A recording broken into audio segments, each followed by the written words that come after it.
O Senhor esteja com todos. Ele está no meio de nós. Proclamação do Evangelho de Jesus Cristo segundo Lucas. Glória a vós, Senhor. Completou-se o tempo da gravidez de Isabel, e ela deu à luz um filho. Os vizinhos e parentes ouviram dizer como o Senhor tinha sido misericordioso para com Isabel, e alegraram-se com ela.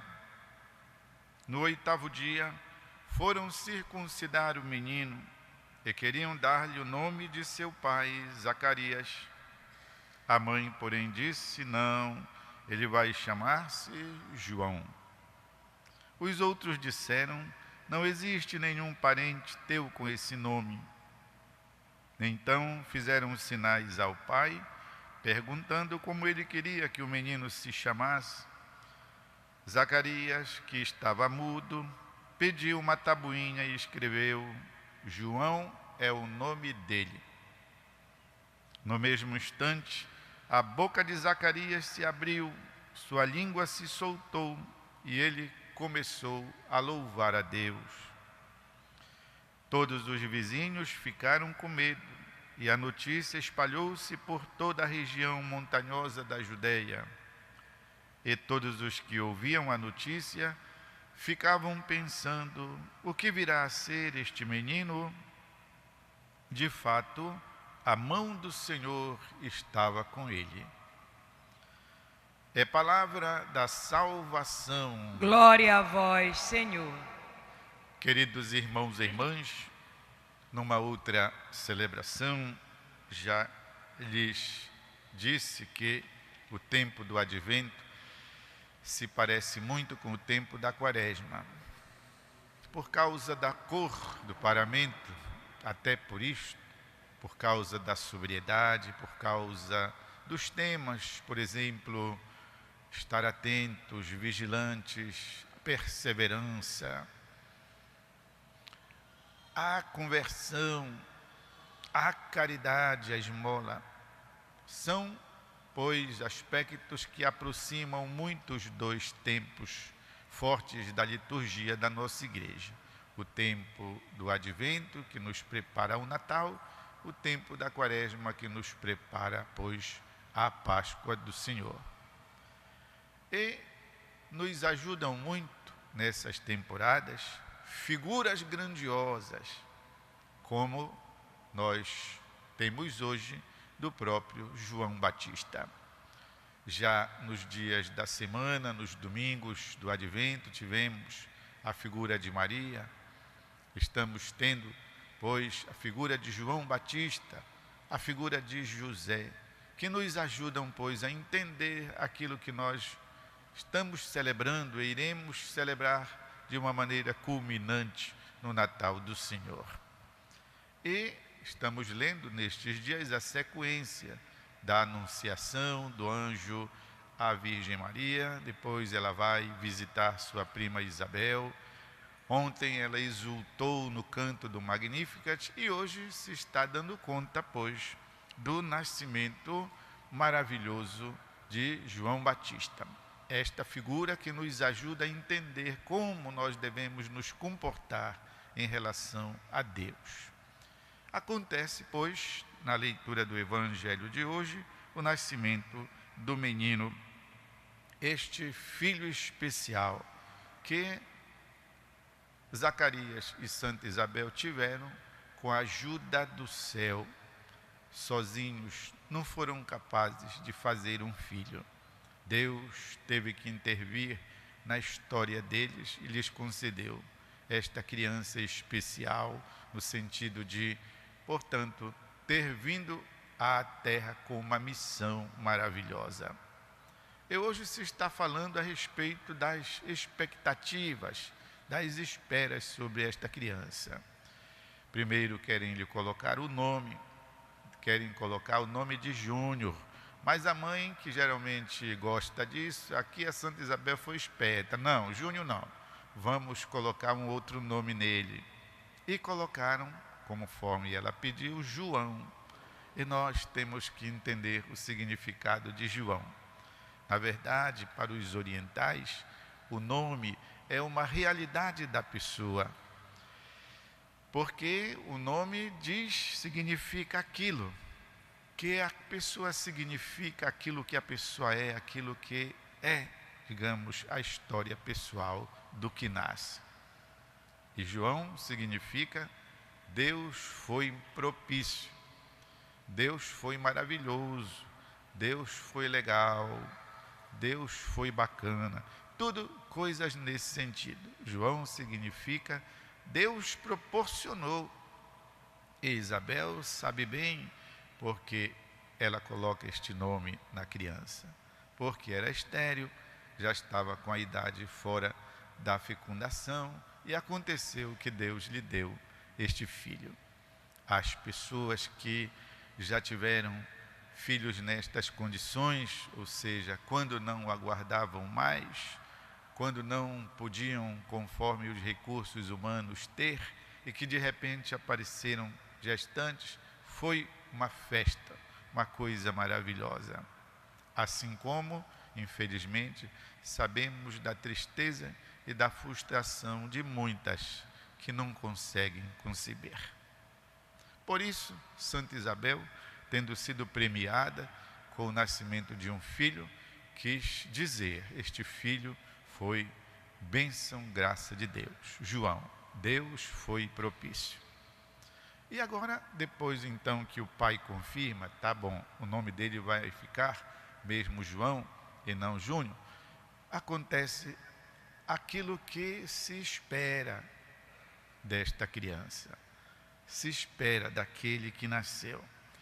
De modo que, então, todas as pessoas ficam assim, como que maravilhadas, assustadas com essa experiência maravilhosa e fazem perguntas, como ouvimos: o que virá a ser este menino?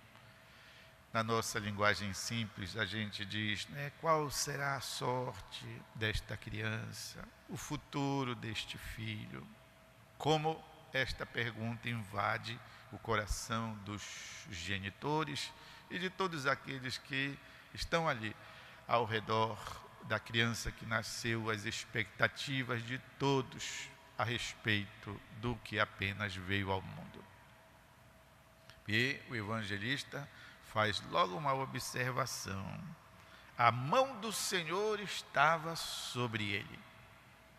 É interessante isto, meus irmãos e irmãs, porque no comecinho do trecho do Evangelho foi dito que quando Isabel apareceu grávida, todo mundo ficou alegre, todo mundo parabenizou, todo mundo se solidarizou com ela. Puxa, que bom, que legal eras, até que enfim, graças a Deus, Deus é maravilhoso, Deus é bom. E agora a expectativa a respeito dele, que a mão do Senhor estava com esta criança. E todos nós sabemos do papel que o João Batista desempenhou na preparação do mundo para a chegada do Messias. Eu fico querendo, meus irmãos e irmãs, seguindo o conselho do Santo Padre, o Papa Francisco, trazer isto para o nosso presente, porque ele diz que a pregação dos padres não pode só consistir lá naquela época, lá naquela altura, lá, não, deve trazer para a vida da gente. E como fazer isso? Trazer para a vida da gente. Assim, refletir dessa maneira. Eu também ganhei uma existência. Eu também tive a vida, a estou tendo. Meus pais também foram agraciados com o meu nascimento. Porque o nascimento de uma criança sempre traz, claro, não é? Preocupação. Todos nós nascemos não de uma chocadeira, nós nascemos no seio de uma família. E a gente vê isto, algumas vezes até é uma gravidez inesperada, que inicialmente traz aquela apreensão, aquela preocupação. Puxa, algumas vezes até se diz mais um filho. Ao mesmo tempo que esta preocupação, digamos, é razoável, muitas vezes até pela falta da fé naquele lar, ela também, por sua vez, fica ali e cede lugar a outros sentimentos. Vocês nunca viram numa casa em que a moça parece grávida, aí o pai grita, isso e aquilo, às vezes quer até expulsar a moça de casa, e uma coisa e outra. Mas depois que nasce o bebê, meu Deus, é um outro comportamento. E então cheiram a criança e beijam e vão para cima e para baixo, e todo mundo passa a amar. A criança se torna o centro daquela família, que algumas vezes já estavam todos grandes, até mesmo já envelhecidos. Uma criança é sempre uma revolução numa casa. Pois bem, tudo isso para dizer como o nascimento de uma criança traz sempre esperança. Traz sempre essas perguntas, essas expectativas. Como vai ser? Que será? Assim, a experiência de Isabel se transporta para a experiência da nossa casa, da nossa família. De modo que todos nós somos aguardados para a realização de uma obra boa, de uma obra maravilhosa. Deus não colocou ninguém no mundo para fazer o mal. A gente vem ao mundo com uma missão de bem. Qual terá sido a minha missão? Já sei, já a realizei, já estou realizando. Com que eu estou gastando a minha vida? Como empreguei a minha existência? Portanto, todos nós, dotados por Deus de uma existência, de uma vida, de dons, de carismas, de capacidades, de qualidades, somos chamados para fazer acontecer o bem, para expandir o reino de Deus no meio de nós. Quando alguém faz alguma coisa ruim, aquilo não é a finalidade da sua existência. Não foi para isso que você veio à Terra. Não foi com essa finalidade que o Pai foi propício e lhe deu a vida. Por isso, queridos, queridas, sempre nós devemos nos conduzir na direção do bem. Como João Batista, na certeza de que a mão do Senhor estava sobre a cabeça dele. A nossa vocação é uma vocação para o bem. Deus nos coloca na terra para que nós a construamos. Nós somos co-criadores, junto com o Pai, para transformar a terra em alguma coisa boa, para nós estarmos nela, para nós vivermos, conquanto infelizmente, muitas vezes analisando o cenário das realidades no mundo, a gente diga, puxa, não era para ser assim, e de fato não era para ser.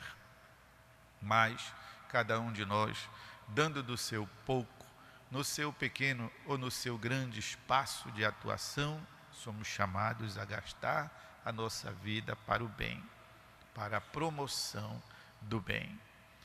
Neste sentido, meus irmãos e irmãs, o convite do nosso Papa, para que, com o coração de Deus, com o coração de Maria, nos voltemos também para as necessidades das pessoas, para ajudar as pessoas.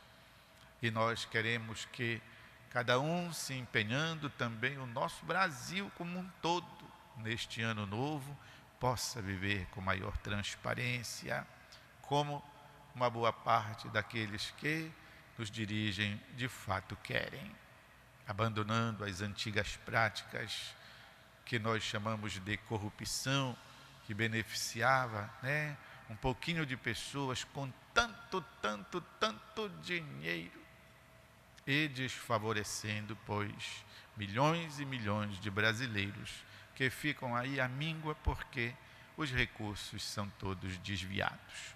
Nós também, homens e mulheres de fé, devemos prestar atenção a isso, apoiar aqueles que estão buscando, de fato, passar nosso Brasil a limpo.